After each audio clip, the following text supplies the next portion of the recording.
অনেক জীবন্ত হাতি দেখেছেন, কিন্তু এখন প্রাকৃতিক হাতি দেখেন, যেটা প্রকৃতির ছোঁয়া। অসাধারণ না? লোহার তৈরি খাঁচার উপর এক ধরনের লতা দিয়ে দিয়েছে, সেই লতাই মানে একদম হাতিটাকে সৃষ্টি করেছে। মানুষ চাইলে অনেক কিছুই পারে, এগুলি তার স্বপ্ন, স্বপ্ন পূরণের অঙ্গীকার। আপনাকে যেটা থাকতে হবে স্বপ্ন, প্রচেষ্টা, সব কিছু হয়ে যাবে। হ্যাঁ, বলতে পারেন আপনি কী করেছেন, আমি অনেক কিছুই পারিনি, কিন্তু আমি কেন পারিনি সেটা আমি বুঝতে অনেক সময় নিয়েছি, সময় নিয়েছি। কিন্তু আমি তো এখন বলছি স্বপ্ন পূরণের জন্য চেষ্টা,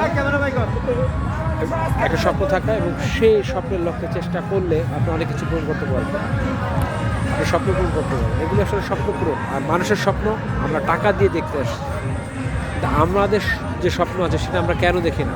আমার প্রশ্ন হলো সেখানে। আমরা যদি সেটা দেখি তাহলে আমাদের স্বপ্ন পূরণই মানে দেশের স্বপ্ন পূরণ, অর্থাৎ ব্যক্তির উন্নয়ন মানে দেশের উন্নয়ন। তো আপনারা কেউ যদি দেশের উন্নয়ন করতে চান, দেশকে ভালোবাসতে চান, মনে করেন বা দেশকে ভালোবাসেন, তাহলে নিজের উন্নয়ন করেন।